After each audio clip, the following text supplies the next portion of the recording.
सबसे पहले तो मैं आप सब लोगों का शुक्रिया अदा करना चाहता हूं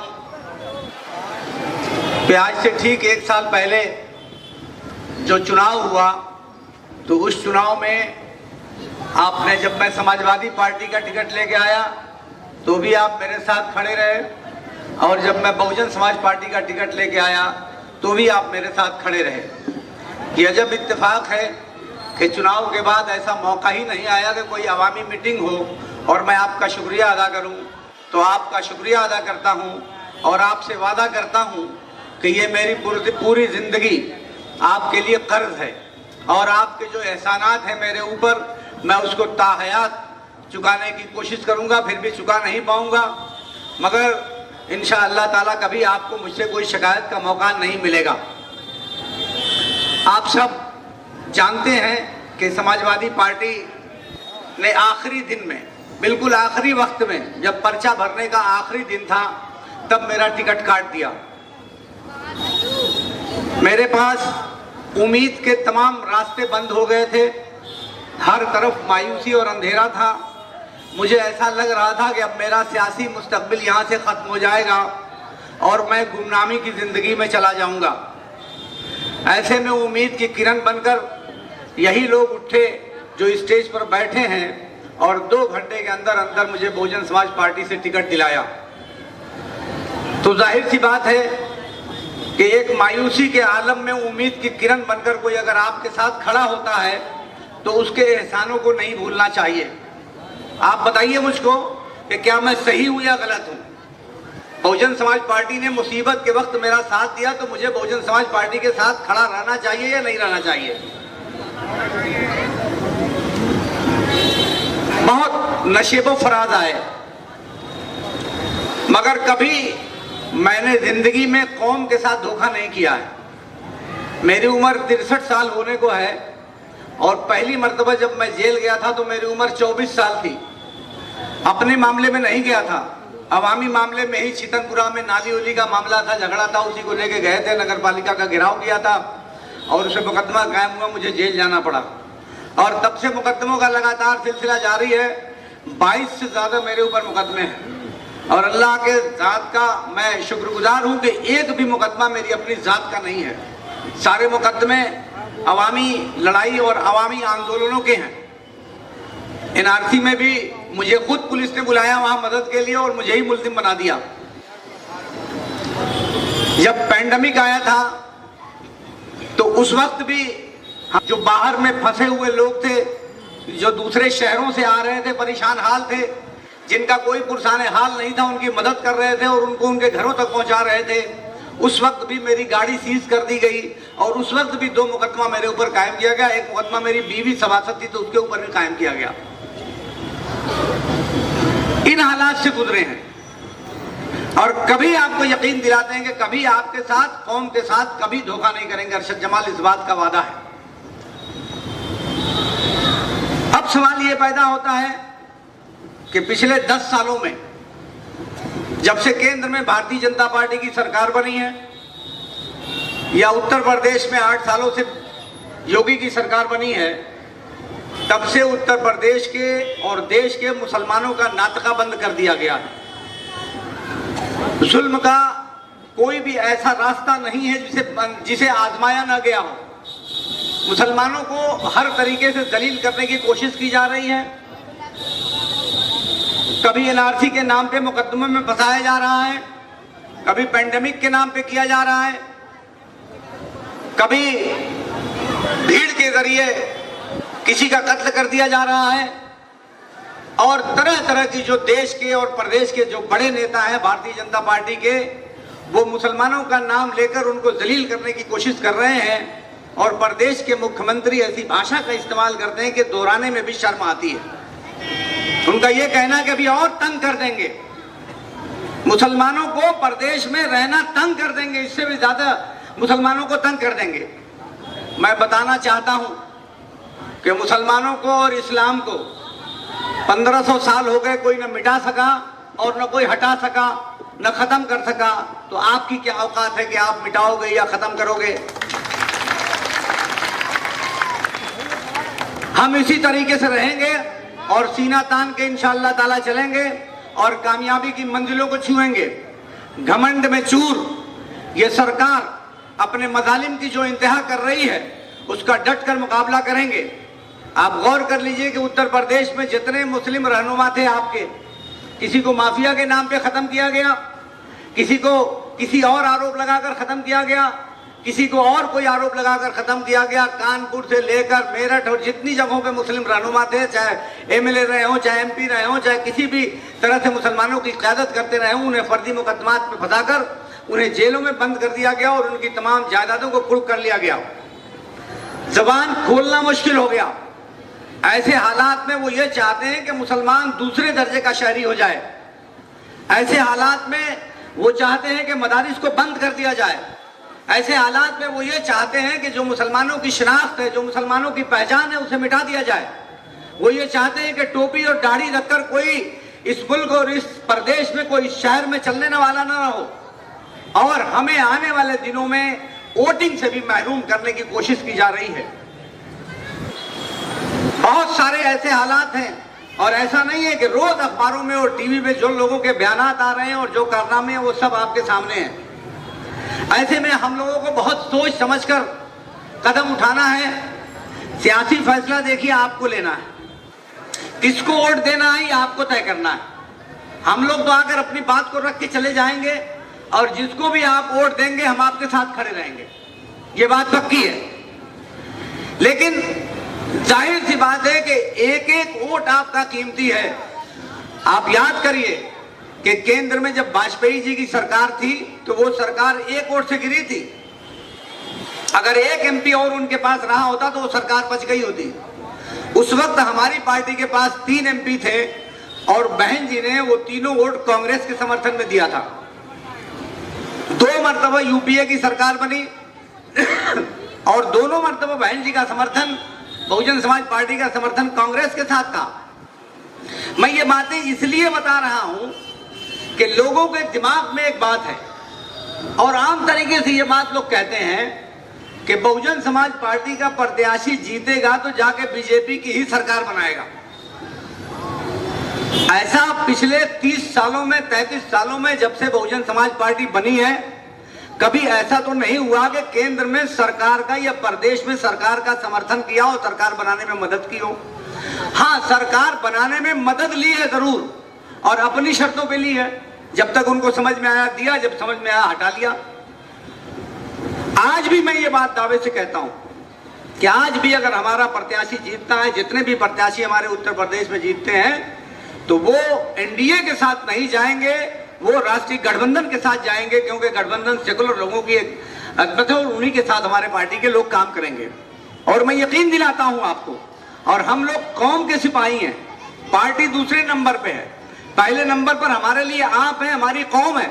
अगर हमारी पार्टी ने कुछ इस तरह का काम किया तो जाहिर सी बात है कि हम लोग ऐसी पार्टी में नहीं रह सकते जो कौम का सौदा करे और सेकुलरिज्म के नाम पे हम उनको वोट दें और फिर कपरस्त ताकतों को जाकर अगर वो वहां सपोर्ट करते हैं तो ऐसा होने नहीं दिया जाएगा किसी भी कीमत पर। मैं आपको यकीन दिलाता हूं।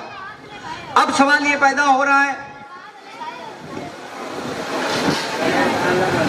कि जो घोसी का चुनाव हो रहा है, इसमें आप किसको वोट दें? तो वोट तो आपको देना है, जिसको आप देंगे हम लोग क्या करेंगे। लेकिन हमारी जिम्मेदारी बनती है कि हम सही बात बतावें। आपका लक्ष्य क्या है, आपका टारगेट क्या है?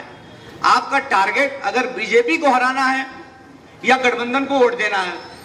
अगर गठबंधन को वोट देना है तो आप दीजिए, हम क्या कर सकते हैं। लेकिन अगर आप बीजेपी को हराना चाहते हैं तो ये बहुत आसान काम है कि आप बीएसपी के साथ खड़े हो जाइए और बीएसपी के साथ खड़े हो जाइए तो एक वोट आप सरकार बनाने में अपना यहां से जरूर बढ़ा लेंगे, इसकी गारंटी है। मगर बहुजन समाज पार्टी या के चुनाव जीती है या दूसरे नंबर पे रही है, कभी तीसरे या चौथे नंबर पे नहीं रही, क्योंकि इनका बेस वोट है।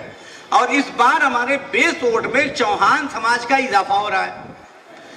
तो ये दोनों वोट मिलके हम आज की डेट में 3.5 लाख पर ये 2 वोट मिलाकर खड़े हैं। और जो गठबंधन के प्रत्याशी है, मेरे अच्छे उनसे रिश्ते हैं। 1 साल हो गया समाजवादी पार्टी को मुझे छोड़े हुए।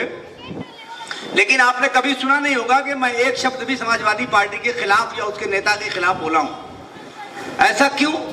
ऐसा इसलिए कि मैं एहसान फरामोश आदमी नहीं हूं। समाजवादी पार्टी के भी बहुत सारे एहसानात मेरे ऊपर हैं, इसलिए मैंने कभी उनके खिलाफ बोला नहीं। तकलीफ कब मुझको हो गई कि बिल्कुल पर्चा भरने का कल आखिरी दिन है और आज शाम को मुझसे कहा जा रहा है कि आप तो पिछला चेयरमैनी का चुनाव 24,000 वोटों से हारे हो, तो आप कैसे चुनाव जीतोगे? तो मैंने कहा कि ये बात तो सही है कि मैं 24,000 वोटों से चुनाव हारा था, तो चलिए मुझको मत टिकट दीजिए। लेकिन जिसने मुझको 24,000 वोट से हराया था उसको आप क्यों टिकट नहीं दे रहे हैं? आप बताइए, मेरा सवाल सही है कि नहीं? मैं 24,000 वोट से हारा था इसलिए आप मुझे टिकट नहीं देना चाहते। तो मैंने सवाल किया कि जिसने मुझको 24,000 से हराया था यानी तैयब पालकी, तो आप उनको टिकट क्यों नहीं देते? मगर तैयब पालकी को टिकट नहीं दिया गया जो 24,000 वोट से जीता था चेयरमैनी का चुनाव, और वो भी समाजवादी पार्टी में था। एक डमी कैंडिडेट को दिया गया टिकट, एक ऐसे शख्स को टिकट दिया गया जिसको कोई जानता ही नहीं था, और उसका नतीजा ये हुआ कि समाजवादी पार्टी का जिसका 3 मरतबा चेयरमैन रहा उसके उम्मीदवार की जमानत जब्त हो गई। ये खेल क्यों हुआ था? ये एक खेल था जिस पर मैंने कभी चर्चा नहीं किया, लेकिन मैं आज चर्चा करना चाहता हूं। बात निकली है तो बात निकलेगी तो फिर दूर तलक जाएगी। आप गौर करिए कि सबसे पहले मऊ नगर पालिका जो है ये उत्तर प्रदेश की एक बहुत बड़ी नगर पालिका है, मानी जानी नगर पालिका है, संपन्न नगर पालिका है। तो सबसे पहले बीजेपी ने इसके क्षेत्रफल को बढ़ाया ताकि जो मुसलमानों का जो इलाका है, मुसलमानों का जो गलबा है, उस गलबे को कम किया जाए और खत्म किया जाए। तो उसके लिए साजिश की शुरुआत कहां से होती है? पहली साजिश ये होती है कि इसके क्षेत्रफल को बढ़ा दिया जाए। पहले 40 स्क्वायर किलोमीटर हमारा क्षेत्रफल था, मगर नए प्रशुमन के बाद इस क्षेत्रफल को बढ़ाकर 120 स्क्वायर किलोमीटर कर दिया गया। ये क्षेत्रफल बढ़ाया गया पहले। फिर दूसरे नंबर पर मेरा टिकट कटवाया गया, और मेरा टिकट कटवाकर किसी मजबूत को नहीं दिया गया, एक कमजोर कैंडिडेट को दिलवाया गया। उसके पीछे क्या रणनीति थी कि तैयब पालकी बहुजन समाज पार्टी से जाकर लड़ जाएंगे, जब उनको टिकट नहीं मिलेगा तो अरशद जमाल निर्दल लड़ जाएंगे और आबिद समाजवादी पार्टी से लड़ जाएंगे। तो 3 मुसलमान जब लड़ जाएंगे एक साथ तो उनका काम आसान हो जाएगा। ये था पूरा खेल। उनके गुमान में भी ये बात नहीं थी कि अरशद जमाल बहुजन समाज पार्टी में चले जाएंगे। उनके फरिश्तों को भी ये इल्म नहीं था, ना किसी ने सोचा था। शायद आपने भी नहीं सोचा रहा होगा कि मैं बहुजन समाज पार्टी में चला जाऊंगा, पार्टी छोड़कर, जिस पार्टी के लिए मैंने पूरी जिंदगी वक्त कर दी। अभी 1992 में समाजवादी पार्टी का वजूद हुआ है, लेकिन मेरा 1980 से मुलायम सिंह यादव से ताल्लुक रहा है, और जहां जहां नेताजी जाते रहे हम लोग उनके पीछे पीछे घूमते रहे। अखिलेश यादव छोटे से थे जब हम लोग नेताजी के घर जाए, अखिलेश यादव छोटे से थे, अभी भी पढ़ रहे थे। इतनी खिदमत थी और एक साजिश और रणनीति के तहत। इसी बात से मुझे बहुत तकलीफ हुई और मैं समझ गया कि खेल क्या है। खेल दूसरा था, सरकार के दबाव में ये टिकट दिया गया था। तो मैंने कहा कि अब इसका जवाब देना जरूरी है, और मैं आपका शुक्रगुजार हूं कि आपने मेरी उस लड़ाई में मेरे साथ जिस मजबूती के साथ साथ दिया। चुनाव हारे चाहे जीते, लेकिन मैं आपकी गुलामी जिंदगी भर करूंगा, ये आपसे वादा मेरा है।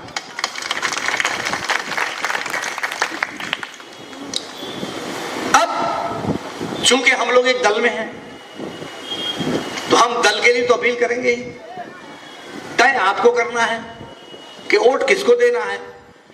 अगर वोट हो सकता है कि बालकिशन चौहान जी से भी कोई नाराजगी हो, मुझसे कोई आपकी नाराजगी हो, सालिम भाई से नाराजगी हो, लेकिन अगर बड़ी लड़ाई लड़नी है और बड़ी कोशिश करनी है तो आपको बहुजन समाज पार्टी के साथ खड़ा होना पड़ेगा, क्योंकि गारंटी है।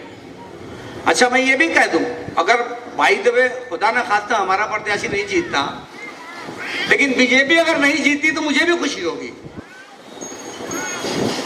लेकिन बीजेपी को हराने के लिए तर्क नहीं है कोई। अगर आप सारा का सारा वोट भी दे देते हैं सालिम भाई, तो 1.5 लाख के आसपास, 2 लाख आपका वोट हो जाएगा, 1 लाख यादवों का वोट हो जाएगा, 15,000 से लेके 20,000 भूमियार रोड हो जाएगा। तो ले लेके 3 लाख तक हम पहुंच रहे हैं और हम 3.5 लाख पर आज खड़े हैं। बालकृष्ण चौहान जी बैठे बैठे 3.5 लाख पे खड़े हैं। वो इनको 25-30 हजार 40,000 वोट मिल जाए तो बीजेपी के उम्मीदवार को 4 लाख से ऊपर वोट चाहिए चुनाव जीतने के लिए, क्योंकि बीजेपी का उम्मीदवार 4 लाख पे खड़ा है। तो अब तय आपको करना है, आप जिसको भी वोट देंगे हम तो आपके साथ ही खड़े रहेंगे ना, जाएंगे कहां। तो अब आपको तय करना है। मुझे बहुत लंबी बात नहीं करनी है, मुझे इतनी अपील करनी थी आपके बीच में आकर के फैक्ट जो है, हकायक जो है, जो आपके सामने मैं रख दूं। अगर आप इस पे गौर करिएगा, अगर आपको ठीक लगता हो तो एक मर्तबा बहुजन समाज पार्टी के उम्मीदवार को वोट दे दीजिएगा। तो मैं समझता हूं कि यहां से बीजेपी की हार की बुनियाद पड़ जाएगी। मेरे वालिद साहब अस्पताल में एडमिट हैं।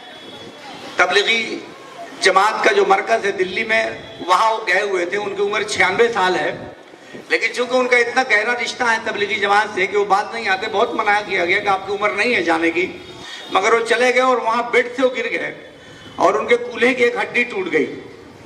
तो वहां से फोन आया, तो मैंने कहा कि कूल्हे की हड्डी टूटने का मतलब ये कि उन्हें उठना बैठना तो बहुत मुश्किल हो जाएगा। तो वहाँ दिल्ली में अगर हम लोग किसी हॉस्पिटल में एडमिट कराते हैं तो कैसे वहाँ बहुत दुश्वारी होगी। तो एक एम्बुलेंस करके वहाँ से 2 लोग लेके वहाँ आए आजमगढ़, और आजमगढ़ में उनको हम लोगों ने एडमिट किया है। और मैं वहीं से अभी चला आ रहा हूँ और अभी इस जलसे के बाद अभी चला जाऊँगा। और इस जलसे में आना मेरा ज़रूरी इसलिए हो गया कि इधर 4-5 दिनों से जब चुनावी कार्यक्रम चल रहा था तो मैं कहीं भी शामिल नहीं हो पाया अब्बा की अलालत की वजह से। तो मुझे लगा कि आज आखिरी जलसा है, इसके बाद कोई शायद जलसा भी ना हो, कल आखिरी दिन है चुनाव प्रचार का, तो मुझे शामिल होना चाहिए। और मैं अभी इस जलसे के इख्तिताम के बाद फ़ौरन फिर आजमगढ़ चला जाऊंगा। आपसे दुआ है कि आप दुआ करें कि उनको अल्लाह मियाँ सेहत दे और हम लोग उनकी खिदमत कर लें। एक बात आपको बता दूं कि मेरे लिए मेरे अब्बा की खिदमत से बढ़कर मेरे लिए किसी चीज़ की कोई अहमियत नहीं है। चाहे चुनाव हो, कोई हारे कोई जीते, लेकिन मेरे अब्बा से बढ़ के मेरे लिए ज़िंदगी में कुछ नहीं है। और वालिदैन की खिदमत का जिसको मौका मिल जाए वो समझिए कि वो बड़े नसीब वाला है। बड़े खुशकिस्मत लोगों को वालिदैन की खिदमत करने का मौका मिलता है। जब आप बच्चे होते हैं, बहुत छोटे होते हैं, तो जिस तरीके से आपको वालिदैन की तवज्जो की ज़रूरत होती है, उसी तरीके से जब बाप बूढ़ा हो जाता है तो उसको अपने बच्चों की तवज्जो की ज़रूरत होती है। हमारे वहाँ इस्लाम में कहा गया कि अगर आप फ़र्ज नमाज पढ़ रहे हो और आपकी माँ आपको 2 मरतबा से ज़्यादा आवाज़ दे दे तो आपको फ़र्ज नमाज छोड़ के माँ के पास जाना चाहिए। माँ के पैरों के नीचे जन्नत कहा गया, उसका मतलब यही है। यह कहा गया कि कोई काम ना हो तब भी अपने माँ बाप के पास बैठा करो। ये चीजें हमसे कम होती जा रही हैं। माँ बाप के पास बैठिए, उनकी ख्वाहिश होती है कि मेरे बच्चे मेरे पास बैठे, मुझसे तो बात करें। तो उनकी खिदमत का मौका, जैसे आप सोचिए जरा इस बात को कि जब आप गोद में होते हैं 6 महीने के, 4 महीने के, 5 महीने के, 2 महीने के, 1 महीने के, तो आप बोल नहीं सकते, आप बता नहीं सकते कि आपको पेशाब लगी है, कि आपको लेटरिन आने वाला है, कि आपको भूख लगी है। ये बात माँ को खुद से समझना है कि बच्चे को भूख लगी है, कि उसके पेट में दर्द है, कि उसे प्यास लगी है। और ये माँ ही समझ सकती है, दूसरा को नहीं समझ सकता। अब बाप ही समझ सकता है। और हम लोगों ने तो, मैंने तो जब बचपन से पहले बहुत, हम लोगों का बड़ा खानदान था, बड़े रईस लोग थे, मगर जब हम लोगों ने होश संभाला तो गुर्बत ही देखी। मैंने वो दिन भी देखा है जब मेरी अम्मा करघा चलाती थी और करघा चला के परिवार का खर्च चलता था। मैंने वो दिन भी देखा है कि हमारे घर में लूम लगा, मैंने भी कुछ दिनों तक लूम चलाया। और मुझे याद है कि मैं करघा में जब बुनने बैठ जाता था तो मैं अगर 15-20 मिनट करघा चला देता था तो फिर मुश्किल हो जाता था कि फिर उसके बाद घंटों लगता था बनाने में। तो इन मुश्किल हालात से गुजरे हैं और गुजरने के बाद यहाँ तक पहुँचे हैं। आप सबकी मोहब्बत है। मैं अपनी बात को यहीं पर ख़त्म कर रहा हूँ और आप सब लोगों से अपील कर रहा हूँ कि बीजेपी को हराना है किसी भी कीमत पर। एक अज़्म ले जाइए और अभी 3 दिन का वक्त है, गौर करिएगा, सोचिएगा और सोच समझकर वोट दीजिएगा। और अल्लाह रब्बुल इज़्ज़त से दुआ भी करिएगा एक फासिस्ट और इस जालिम सरकार से जल्दी से जल्दी निजात मिल जाए। एक आखिरी अपील कि अपना एक एक वोट देने जरूर चाहिएगा। जिसको ना समझ में आए कि हाथी पे नहीं देना हमको है, आप हाथी पे मत दीजिएगा, मगर वोट देने जरूर चाहिएगा। अपना जरूर वोट दीजिए, मुत्तहिद होकर वोट दीजिए और दुआ करिए कि इन फासिस्ट ताकतों से और इन जालिम सरकार से हम लोगों को निजात मिले। बहुत बहुत शुक्रिया, बहुत बहुत शुक्रिया।